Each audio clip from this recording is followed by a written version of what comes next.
Welcome back to my channel study learner. और आज का टॉपिक है अलंकार, अध्याय 1।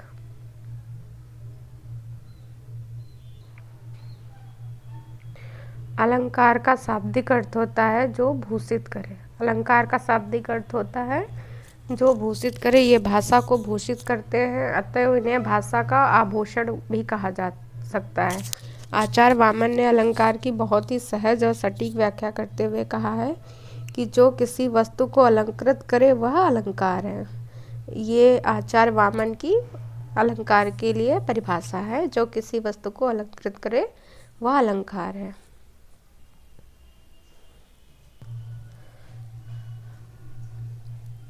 पावस ऋतु थी पर्वत प्रदेश, पल पल परिवर्तित प्रकृति वेश।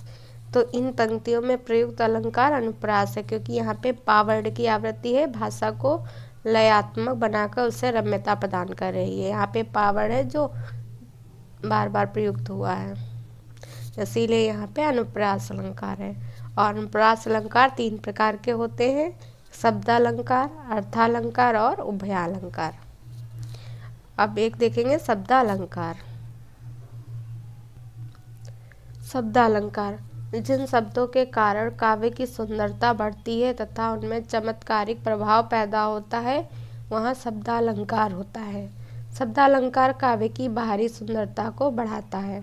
जैसे उदाहरण दिया गया हुआ है: कनक कनकते सौगुनी मादकता अधिकाए, वाह खाए बौराए जग या पाए बौराए। तो इन पंक्तियों में शब्दों को बरतने का ढंग विशेष है। यही विशिष्टता काव्य के लालित्य और सौंदर्य को बढ़ा रही है। शब्दालंकार के 4 प्रकार के होते हैं। अनुप्रास अलंकार है जो शब्दालंकार मुख्यतः 4 प्रकार के होते हैं। तो एक होता है अनुप्रास अलंकार, यमक, श्लेष और वक्रोक्ति। तो शब्दालंकार 4 प्रकार के: अनुप्रास, यमक, श्लेष और वक्रोक्ति। और ये जो उदाहरण दिया गया है ये है यमक अलंकार का है। तो पहले देखेंगे अनुप्रास अलंकार। देखेंगे अनुप्रास अलंकार। इसमें एक ही वर्ण की आवृत्ति एक या अधिक से अधिक बार होती है।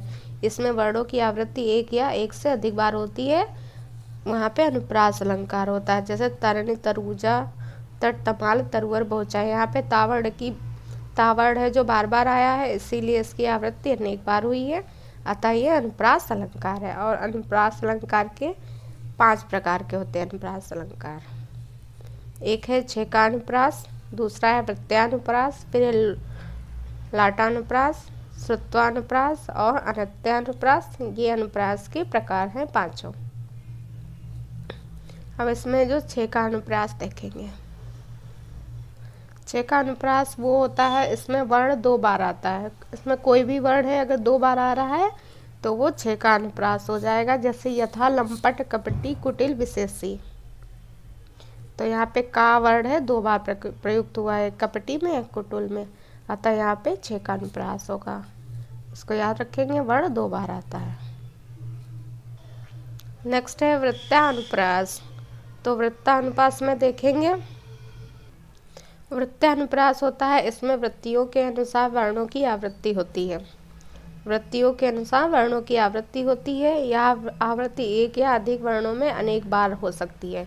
ये एक बार भी हो सकती है और अनेक बार भी हो सकती है। इसका उदाहरण दिया गया हुआ है: यथा रघुनंदन आनंद कंद कौशल चंद दशरथ नंदनम। तो ये हो गया यथा रघुनंदन आनंद कंद कौशल चंद दशरथ नंदम, ये इसका उदाहरण है। और इसमें वृत्तियों के अनुसार वर्णों की आवृत्ति होती है। याद रखेंगे, इसका ये उदाहरण याद रखेंगे।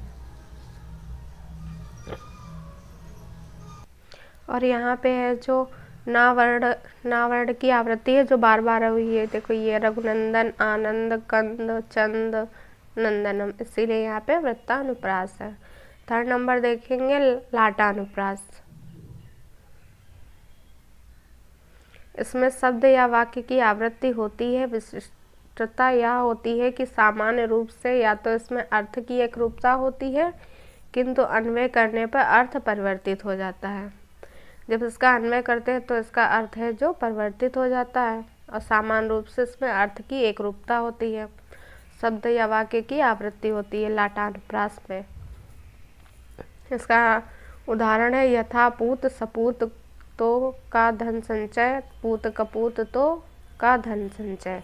जहाँ यहाँ सपूत और कपूत के साथ अन्वय अर्थ परिवर्तन का बोध करा रहा है। जैसे ये पूत हो गया, फिर यहाँ पे पूत हो गया, कपूत हो गया, पूत सपूत हो गया, तो यहाँ पे अन्वय अर्थ परिवर्तन का बोध करा रहा है। तो ये हो गया लाटा अनुप्रास। नेक्स्ट है श्रुत्वा अनुप्रास। तो इसमें होता है एक ही ओष्ठ से बोले जाने वाले वर्णों की आवृत्ति होती है श्रुत्वा अनुप्रास में। यथा मेरी भव बाधा हरो राधा नागरी सोए। तो इसमें है जो श्रुत्वा अनुप्रास है, यहाँ माँ भा बा एक ही ओष्ठ से उच्चारित है, इन्हें याद रखेंगे। माँ भा बा एक ही ओष्ठ से उच्चारित है, वहाँ पे श्रुत्वा अनुप्रास होगा। 5 नंबर पे है अनत्यानुप्रास। इसमें छंद के अंत में प्रयुक्त वर्णों में साम्य होता है।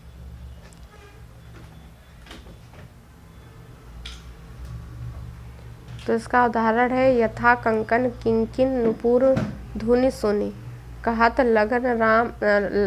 लखन सन राम हृदय गुनी। तो यहाँ पे सुनी आया, फिर यहाँ पे गुनी आया। अगर ऐसा आता है तो वहाँ पे अनत्यानुप्रास होता है, अनंत्यानुप्रास। ई का साम्य है, देखो सुनी और गुनी में ई यहाँ पे आया, यहाँ पे भी है। फिर है 2 नंबर पे यमक अलंकार। ऊपर वाले सभी अनुप्रास अलंकार के भेद थे और दूसरा है अनुप्रास अलंकार, वो यमक अलंकार। इसमें शब्दों का दोहराव होता है किंतु अर्थ की दृष्टि से इनमें भिन्नता होती है। इसमें शब्द तो बार बार प्रयोग होते हैं लेकिन उनका अर्थ है जो अलग होता है। जैसे यथा हरि हरि रूप दियो नारद को, ये उदाहरण इसका हरि हरि रूप दियो नारद को। तो इस पंक्ति में पहला हरि है जो भगवान विष्णु के लिए प्रयुक्त हुआ है, दूसरा हरि वानर के लिए। तो यहाँ पे यमक अलंकार हो जाता है। 3 नंबर देखेंगे श्लेष अलंकार। इसमें कोई शब्द आता है तो एक ही बार है किंतु अनेक अर्थ ध्वनित होते हैं। इसमें एक शब्द आता है लेकिन उसके अर्थ हैं जो अनेक होते हैं। उदाहरण दिया हुआ है चरण धरत चिंता करत भावत नीत नसोर, सुबरन को ढूंढत फिरत कवि कामी और चोर। तो यहाँ पर कवि कामी चोर तीनों के लिए सुबरन के अलग अलग अर्थ हैं। यहाँ पे जो सुबरन है तो सुबरन है जो कवि के लिए भी प्रयोग होता है, कामी के लिए भी और चोर के लिए भी। ये श्लेष अलंकार हो गया। अब देखेंगे वक्रोक्ति अलंकार। तो इसमें है किसी शब्द विशेष के माध्यम से वक्ता जो कहना चाहता है सुनने वाला उससे भिन्न अर्थ निकालता है। इसका उदाहरण है को तुम माधव हो प्रिय नहीं बसंत सो काज, भामिनी हरि हो जो तो बसो सुरपुर मधि सुरराज। ये इसका उदाहरण है। इन पंक्तियों में श्री कृष्ण माधव और हरि शब्दों के माध्यम से राधा रानी को अपना परिचय दे रहे हैं किंतु वह उनसे क्रमशः उस उदाहरण में है जो श्री कृष्ण माधव और बसंत का परिचय देते हुए अपने बारे में बता रहे होते हैं, लेकिन बसंत और इंद्र का अर्थ निकालते हुए यहाँ बसंत का क्या काम और इंद्र हैं तो स्वर्ग में जाकर बसिए। ये होता है वक्रोक्ति अलंकार। अब 2 नंबर है, वो थे सभी शब्दालंकार के भेद। अब ये है अर्थालंकार। अर्थालंकार यह अलंकार काव्य की अर्थगत विशेषता का बोध करवाता है। अलंकार काव्य की अर्थगत विशेषता का बोध कराता है। प्रमुख अर्थालंकार निम्नवत है। एक होता है उपमा अलंकार। इसमें उपमेय के साथ उपमान की तुलना की जाती है। जहाँ पे तुलना की जाए वहाँ पे उपमा अलंकार होता है। उदाहरण दिया है प्रियमवदा रति के समान सुंदरी है। तो यहाँ प्रियमवदा उपमेय है तथा रति उपमान है। रति उपमान है, प्रियमवदा उपमेय है। तुलना का यहाँ पे तुलना की गई है तो इसीलिए जहाँ कहीं पे भी तुलना की जाती है वहाँ पे उपमा अलंकार होता है। और जिसकी तुलना की जाती है वो उपमेय हो जाता है और जिससे तुलना की जाती है वह उपमान कहलाता है। तो यहाँ पे उपमेय है जो प्रेमवदा थी तो इसकी तुलना की गई थी सुंदरी से, तो और किससे की गई थी तो रति नामक सुंदरी थी। तो ये हो गया उपमान। दूसरा नंबर है रूपक अलंकार। इसमें उपमेय में उपमान का आरोप किया जाता है। ऐसा गुण में अधिकाधिक साम्य के कारण होता है। उदाहरण है ये इसका, आज तो इस भवन गगन में सुख मुख चंद्र घोषित हुआ है। ये इसका उदाहरण है। यहाँ भवन गगन और मुख चंद्र रूपक अलंकार का बोध करा रहे हैं। यहाँ पे जो भवन गगन है और मुख चंद्र रूपक अलंकार का बोध करा रहे हैं। नंबर 3 है अपनुहूति अलंकार। इसमें उपमेय का निषेध कर उपमान को स्थापित किया जाता है। इसमें उपमेय को निषेध कर उपमान को स्थापित किया जाता है। इसका उदाहरण है, नहीं सखी राधा वदन यह है पूनों का चांद। यहाँ राधा के वदन मतलब मुख का निषेध करते हुए उपमान चंद्रमा के रूप में स्थापित किया गया है। मतलब राधा रानी के मुख को चंद्रमा के रूप में यहाँ पे बताया गया है। 4 नंबर है उत्प्रेक्षा अलंकार। इसमें उपमेय में उपमान की संभावना व्यक्त की जाती है। और इसका उदाहरण है, सोवत ओढ़े पीतपट श्याम सलोने गात, मानो नील मणि शैल पर आतप पर्यो प्रभात। और यहाँ इसका ये जो उदाहरण है उसका ये स्पष्टीकरण है। यहाँ श्री कृष्ण के श्याम शरीर पर प्रातः की रवि रश्मियों की शोभा में नीलमणि पर्वत की संभावना की गई है। और उत्प्रेक्षा अलंकार पहचानने की एक ट्रिक होती है, जहाँ पे जनु जानव मनु मानव इव निश्चय आदिवाचक शब्द प्रयुक्त होते हैं, वहाँ पे उत्प्रेक्षा अलंकार होता है। ये याद रखेंगे, ये जहाँ पे होंगे वहाँ पे उत्प्रेक्षा अलंकार होगा।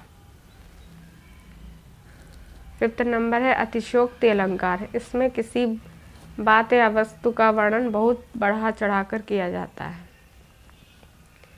जहाँ पर बातचीत को बढ़ा चढ़ाकर कहा जाता है वहाँ पे अतिशयोक्ति अलंकार होता है। उदाहरण है, देखो 2-2 मेघ बरसते हैं, मैं प्यासी की प्यासी। तो यहाँ पे अगर 2-2 मेघ भी बरस रहे हैं और वो प्यासी की प्यासी है, तो ये बढ़ा चढ़ाकर बात कही गई है, इसीलिए यहाँ पे अतिशयोक्ति अलंकार हो जाता है। 6 नंबर है दृष्टांत अलंकार। दृष्टांत अलंकार में होता है, इसमें उपमेय और उपमान के साधारण धर्मों में निहित भाव बिंब प्रतिबिंब का होता है। उदाहरण है इसका, करत करत अभ्यास के जड़मत होत सुजान, रसरी आवत जाते सिल पर परत निशान। ये है दृष्टांत अलंकार। नंबर 7 है स्वभावोक्ति अलंकार।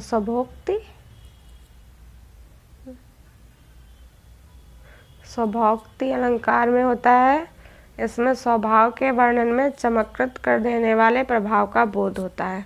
इसका उदाहरण है, छक रसाल सौरभ सने धुर माधवी गंध, ठौर ठौर झूमत छपत भौर भौर मधुअंध। ये है जो स्वभावोक्ति अलंकार है। 8 नंबर है विरोधाभास अलंकार। ये जो ऊपर के अलंकार 6 नंबर 7 नंबर ये ज़्यादा पूछे नहीं जाते हैं, इम्पॉर्टेंट भी नहीं है। और जो पूछे जाते हैं रूपक है, उपमा श्लेष अनुप्रास अर्थात ये सब पूछे जाते हैं ज़्यादा। और विरोधाभास भी आता है एग्ज़ाम में। विरोधाभास अलंकार, इसमें विरोध का आभास होता है, यद्यपि विरोध होता नहीं है। मतलब इसमें विरोध होता नहीं है, केवल आभास होता है, विरोधाभास होता है। उदाहरण है इसका, या अनुरागी चित्त की गति समझे नहीं कोई, जो जो बड़े श्याम रंग त्यों त्यों उज्जवल होए। श्याम ये कह रहा है कि जो श्याम रंग बढ़ता है वैसे वैसे उज्जवल होता जा रहा। तो इसमें है जो विरोध का आभास हो रहा है, मगर विरोध होता नहीं है। 9 नंबर है अत्युक्ति अलंकार। इसमें किया गया वर्णन असंभव की सीमा तक ही होता है। और इसका उदाहरण है, फबी पहरे अति उच्च निशाना, जिनमें अहकत विबुध विमाना। ये अतियुक्त अलंकार है। और इसमें जो इम्पोर्टेंट है अलंकार वो बता दे रहे हैं, वही पढ़ना है।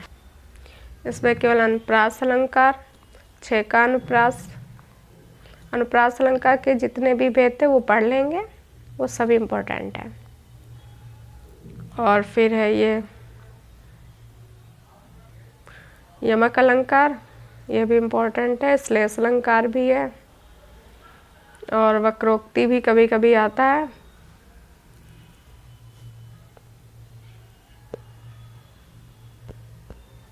और उपमा अलंकार ये भी बहुत इम्पोर्टेंट है। रूपक भी इम्पोर्टेंट है। और जो अपनहूत अलंकार है ये इतना नहीं पूछा जाता है। उत्प्रेक्षा अलंकार भी इसमें इम्पोर्टेंट है।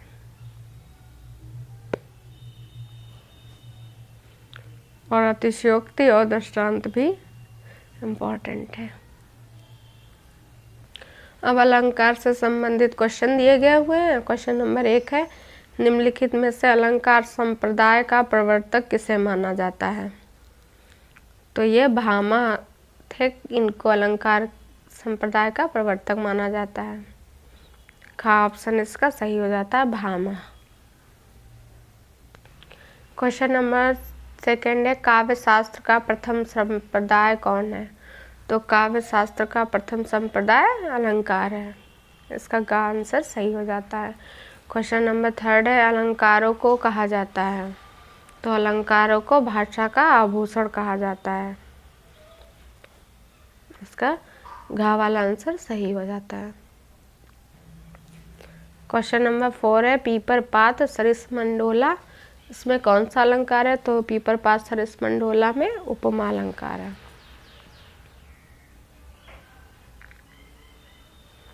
इसका उपमा अलंकार सही आंसर हो जाता है। क्वेश्चन नंबर 5 है, जब शब्द और अर्थ दोनों के सम्मिलन से काव्य की शोभा बढ़ती है तब होता है? तो वहाँ पे उभय अलंकार होता है। इसका का आंसर है जो सही हो जाता है। क्वेश्चन नंबर 6 है, रहीमन पानी राखिए बिन पानी सब सून, पानी गए उबरे मोती मानुष चूनिया। तो यहाँ पे पानी के एक होता है पानी, यहाँ पे एक पानी 3, तो 3 बार इस वर्डों तो यहाँ पे पानी के 2 भेद दिए गए हुए। एक पानी मतलब नॉर्मल पानी, और एक पानी का मतलब यहाँ पे इज्जत या सम्मान से दिया गया है। जिस प्रकार से पानी के ख़त्म हो जाने से जो मोती होती है उसकी चमक चली जाती है, उसी प्रकार मनुष्य का सम्मान खो जाने से उसका कोई अर्थ नहीं रहता मनुष्य का। तो यहाँ पे श्लेष अलंकार हो जाता है, क्योंकि पानी वर्ड तो 2 बार आया लेकिन इसके 1 बार आया, मतलब शब्द 1 बार, इसके अर्थ 2 हैं। पानी का एक है नॉर्मल पानी से और एक है इज्जत, तो 2 शब्द हो गए श्लेष अलंकार। क्वेश्चन नंबर 7 है, सूर सूर सूर तुलसी शशि, इस पंक्ति में कौन सा अलंकार है? तो यहाँ पे सावर्ण की बार बार आवृत्ति हुई है, तो यहाँ पे अनुप्रास अलंकार हो जाता है। श्लेष अलंकार में मतलब वर्ड तो 1-2 अधिक बार आता है, लेकिन उसके अर्थ है जो भिन्न भिन्न होते हैं। उपमा अलंकार में है जो तुलना होती है।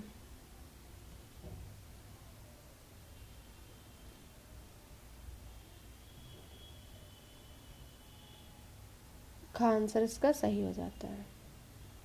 श्लेष अलंकार में होता है शब्द 1 बार आता है और उसके अर्थ हैं जो अलग अलग होते हैं, जैसा कि ऊपर के उदाहरण में दिया गया था। क्वेश्चन नंबर 8 है, अनुप्रास अलंकार के मुख्य प्रकार कितने होते हैं? तो अनुप्रास अलंकार के 5 होते हैं मुख्य, तो इसका घ आंसर सही हो जाता है। क्वेश्चन नंबर 9 है, मौसम कौन कुटिल खल कामी, मौसम कौन कुटिल खल सामी, यहाँ कौन सा अलंकार प्रयुक्त हुआ है? तो यहाँ पे है वक्रोक्ति अलंकार।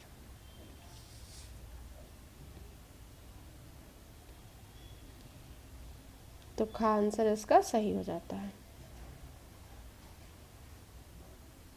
क्वेश्चन नंबर 10 है, अनुप्रास किस अलंकार के मुख्य भेदों में से एक है? तो अनुप्रास है जो शब्द अलंकार के मुख्य भेदों में से एक है। क्वेश्चन नंबर 11 है, भूरि भूरि भेदभाव भूमि से भगा दिया, इस पंक्ति में कौन सा अलंकार है? तो इसमें है जो गा आंसर सही हो जाता है, अनुप्रास अलंकार, क्योंकि भाव वर्ण बार बार प्रयोग किया गया है। क्वेश्चन नंबर 12 है, अनंत्य अनुप्रास किस अलंकार का एक प्रकार है? तो ये है जो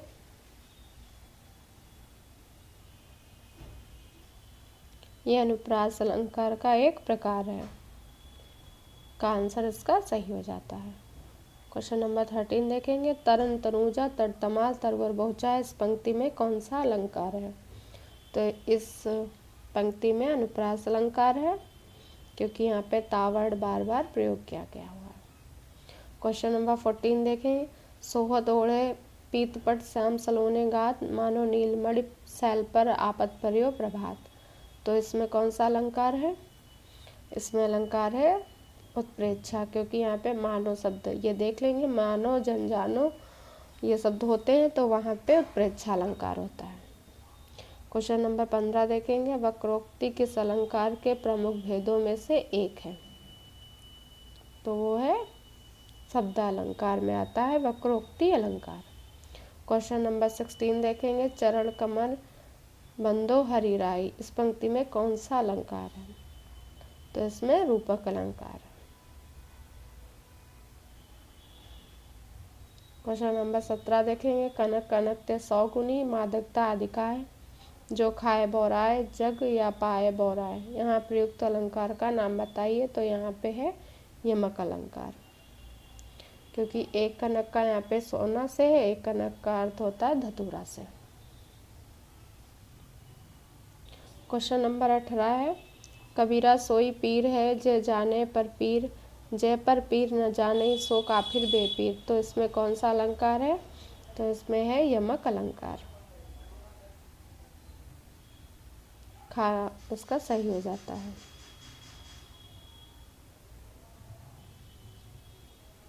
क्वेश्चन नंबर 19 है। चरर मरर खुल गए अरर, यहाँ कौन सा अलंकार है? तो यहाँ पे अलंकार होता है अनुप्रास अलंकार,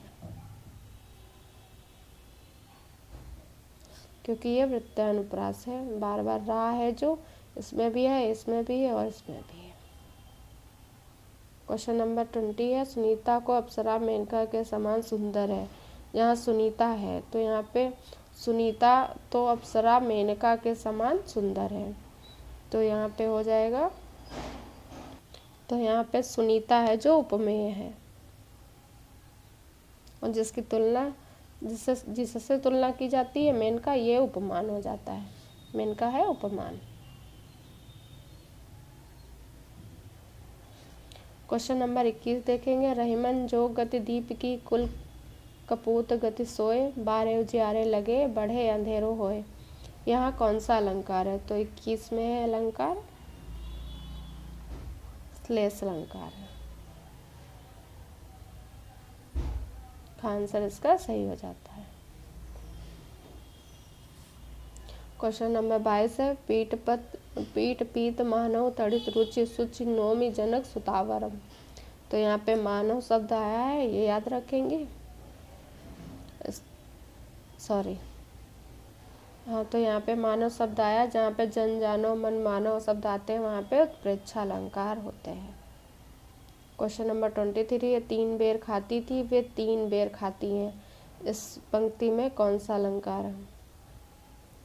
मतलब यहाँ पे बेर मतलब एक फल जो होता है वो, और 3 बेर मतलब 3 बार खाती थी, तो यहाँ पे हो जाता है श्लेष अलंकार। सॉरी, खा यमक अलंकार हो जाएगा, क्योंकि एक बेर का अर्थ होता है बेर और एक का बेर का मतलब बार, तो यमक अलंकार सही है। क्वेश्चन नंबर 24 है। दिवा सावशान का समय, मेघमय आसमान से उतर रही है, वह संध्या सुंदर परी सी धीरे धीरे। तो इस प्रयुक्त अलंकार का नाम बताना है।